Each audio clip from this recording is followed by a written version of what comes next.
Good morning and welcome to Blain's Morning Porridge, October 1st, 2025. Today, Labour versus Reform.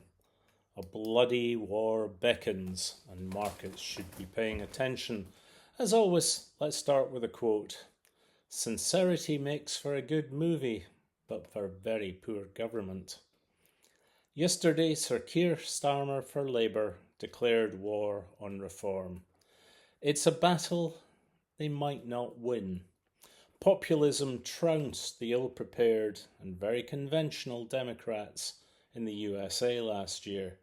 Now, at the moment, UK government gilts, the bond market of the United Kingdom, are relatively stable, showing that markets are not particularly concerned yet.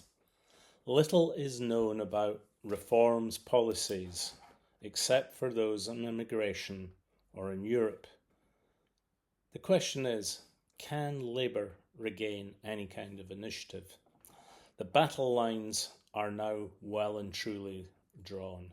And if you're an investor in UK assets, then for the next 4 years, you're going to have to be watching the Labour versus Reform show as they battle for the political soul of the nation. It's going to be a messy, bloody, and particularly nasty fight. No holds barred between Labour's conventional politics and Farage's brand of populism. Place your bets accordingly. Today it looks dire for Labour. They're trailing Reform some 9 points in the polls after a dithering first year in office full of unforced errors and a lack of any really discernible achievements. The new populist right wing that has emerged after the Conservative Party self-destructed last year has played a brilliant game. They've used blitzkrieg media tactics to undermine and question every single policy decision Labour has made. Their campaigns have filled the streets with protest and from every angle. They've united pensioners, farmers, free speechers, and not a little outright thuggery. Yes, I know that's going to annoy people, but according to the police, 62% of the people arrested at the Southport riots last year had, to quote, previous arrest or convictions for violent offending, including murder. 4 years, that's how long it will be till we have the next UK election, is a very, very long time in politics. In that time, Labour might still deliver. At the moment, growth is still very modest, but there are some positive signs of improvement in hospitals and housing. On the other side, Nigel Farage, he's got a checkered past in having monumental bust-ups with the multiple new parties he's formed. He's personally very charismatic, and I've met him, and he's interesting. But he is a notoriously poor judge of the character of the folk he associates himself with.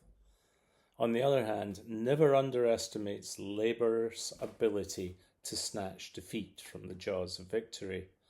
Now, I had better things to do yesterday than watch UK's Premier Sir Keir Starmer give his speech to the Labour Party conference. I didn't catch it until BBC News later in the evening, and my first thought was he sounded like a Dalek. And then I regretted not investing in a flag company. The number of patriotic banners being waved in the Labour Party conference was extraordinary and utterly unconvincing. I've been to Labour Party conferences and they are not natural flag wavers. In fact, at the end I almost giggled when Starmer ended his speech sotto voce, telling conference to wave these flags, nervous perhaps that conference would dump them on the camera. Now, if Starmer reckons that waving cheap plastic flags in Blackpool is going to recover the support he's lost to Farage, then he's fooling himself. The flags that we are seeing on the streets today are symbolic, but not of suddenly reawakened patriotism. They are a cynical but rather brilliant ploy of the new right-wing strategists. They've manufactured this flag-raising thing, the pride in the flag. I can't remember what they're calling it just now.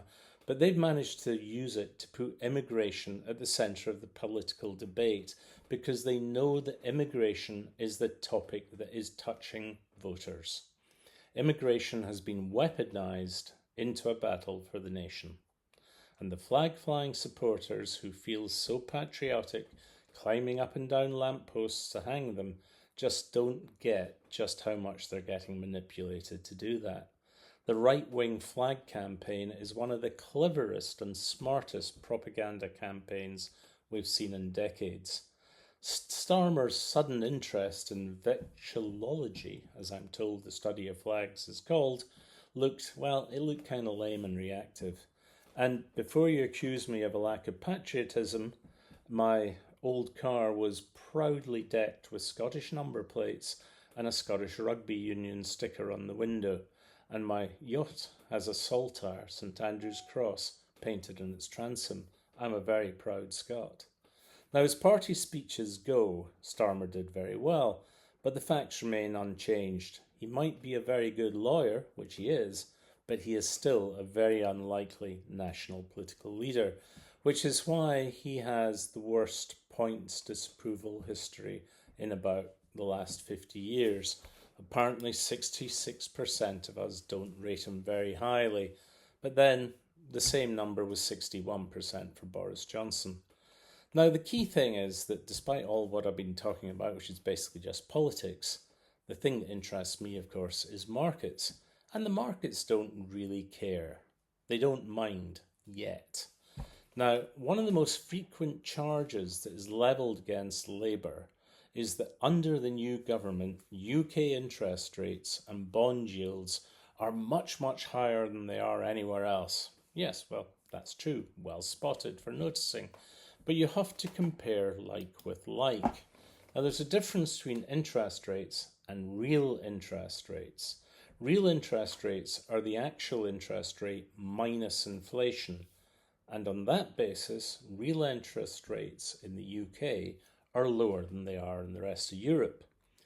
The amount that the UK pays on its debt, its sovereign credit spread as we call it, is actually much tighter than France is paying in terms of real interest rates. Let me illustrate. The UK 10-year bond yields 4.7%. UK inflation is 3.8%. So therefore, UK bonds are 90 basis points higher than inflation. In contrast, French 10-year government bonds yield 3.55%. European inflation is 2%, but French inflation is only 0.9%. Thus, French bonds yield 265 basis points more. Now, you can't illustrate more clearly that global investors put a smaller risk premium on UK debt. And if you're a reform voter and don't really understand finance, that means that the UK is perceived as less likely to go bust by global investors. Now, the question to ask would be, why is UK inflation so much higher than Europe? Well, that's a great question, and it's one to ask Nigel Farage. And I reckon if you do ask him, he will dither, and he will deflect, and he will not give an answer, and he'll try and blame it all on government incompetence. And that's because he's acutely aware that the reason that the UK's inflation rate is so much higher is largely due to the ongoing consequences of Brexit on the UK's costs of doing business, on prices, on markets, supply chains and jobs. Yes, Brexit is still biting the UK economy and is probably responsible for most of the higher rate of inflation that we have in this country. Now, the right wing are going to bleat about wage inflation. Oh, the temerity of these socialists actually paying workers enough to live on and taking it out of the mouths of the mill owners. Shocking. And of course, there have been tax hikes which have impacted the economy. But let's be fair to Labour. When the nation is bust after 14 years under the previous government, they had to do something. Now, the consensus is amongst the right wing, or the thing they would have us believe, is that the UK bond market, which I said earlier we call the Gilts market, is the sword of Damocles hanging over the UK. And you can see that in something written in the Telegraph this morning. Does Labour understand how close Labour is to a bond strike by global wealth funds? Well, that's what Ambrose Pritchard Evans, who's one of the lead opinion writers in finance in the Tory Graph, wrote this morning. But the thing is, nothing could actually be further from the truth. In the last few weeks, the UK bond market has seen global buyers jumping in. One of the biggest bond funds in the world is the US bond giant PIMCO, and last week they announced they were buying long end, that's 20 and 30-year gilts. JP Morgan, probably the biggest and most influential bank on the planet, has a buy signal on gilts. And Goldman Sachs, yes, once famously described as the vampire squid sucking the face off humanity, recently wrote in a research note that the UK's fiscal position looks less vulnerable than other European countries. Now, the reality of the gilts market is that it attracts nearly 30% of its buyers from overseas, and that's due to a number of factors, including the yield on gilts, the underlying political stability of the UK, our soft power, the size and the liquidity of the gilts market, and the outlook for the economy, which is for inflation to fall and growth to rise faster than Europe. And there are also a number of key other technical factors that support UK debt. Our debt to GDP ratio is 96%. That is well below France, which is 115%, the USA at 121%, or Italy, which is 135%. The average debt of the UK is about 14 years, compared to less than 8 years in other Western nations. That means we have to raise less debt to repay our existing debt. And it also means that most of the UK's debt was raised in the last 14 years. And in that time, interest rates are much lower than they are today. Now, the other key factor that we have in the UK that supports the gilt market is the way that the Bank of England and the UK Treasury demonstrated their ability to swiftly contain the bond market contagion that was unleashed by the last bad, mad and dangerous to know duo that tried to wreck the UK economy with undeliverable promises. That, of course, is Liz Truss, the shortest-lived Prime Minister in history, and her sidekick, Kwasi Kwarteng, who was Chancellor at the time. He lasted even less time. Even Ambrose in the Tory Graph admits the UK has financial sovereignty and that sovereignty is strong.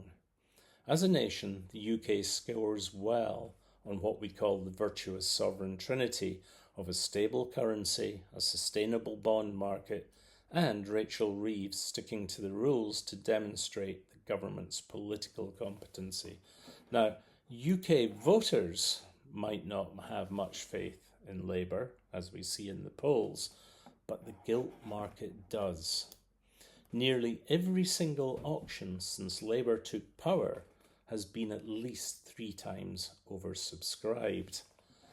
However, markets don't get a vote. Next May, in the UK local elections, it's likely we'll see further massive gains by reform from Labour. Now, the party's strategists know they face tough budget discussions in the coming weeks, and that's also likely to cause support to hemorrhage. But sometimes you have to take difficult decisions to get results.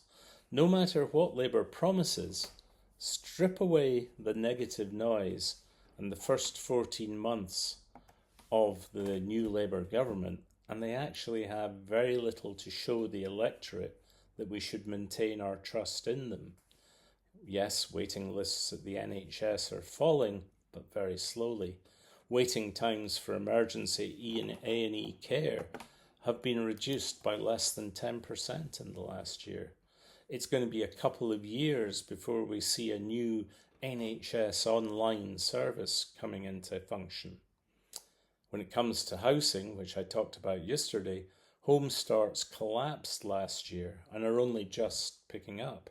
and certainly not fast enough to meet the pledge of 1.5 million new homes during the life of this Parliament. One of the biggest problems from the UK is the price of energy, and that remains at crisis levels. We pay more than anyone else in Europe, and a rethink on using fossil fuels again to bring down costs would take years to actually impact the economy. Now, the UK was the fastest growing G7 economy in the first half of 2025, but there are few signs that that positive momentum and sentiment exists to maintain that kind of growth. The key issue for Labour, though, is that they face a propaganda war against very skilled opponents. Last night, my father-in-law called me from North Wales to ask what I thought of Sir Keir Starmer's speech to the Labour conference. Now, I absolutely adore my wife's dad, but he was calling me as he was watching GB News, and he definitely absorbed the message. He was telling me that Starmer is terrible, just terrible. Now, he's been a lifelong Tory, and he was a very successful small businessman, and he's devoted to his disabled wife and his kids. He's a genuinely good person, but he believes terrible, terrible things about the government because a hedge fund in Dubai and a billionaire who owns the News GB channel want him to believe that. The problem is that propaganda like that is going to trump good intentions of government every time. So over the next 4 years, we're going to see a battle waged across all forms of media about who is right and who is wrong on the future of the UK economy. And at some stage, the markets are going to start to react. My guess is that will become clearer over the next few years. Thank you very much for your time reading this morning, or listening to this morning, I should say. Every day I'll try and post a Blain's Morning Porridge like this, but if you subscribe on www.morningporridge.com, the Morning Porridge website, you will get an email early every morning with my immediate thoughts on the market. This vlog only follows a day or so later whenever I get a chance to record it. Anyway, thank you very much. I'll be back with something completely different tomorrow on the global financial markets. Thank you very much.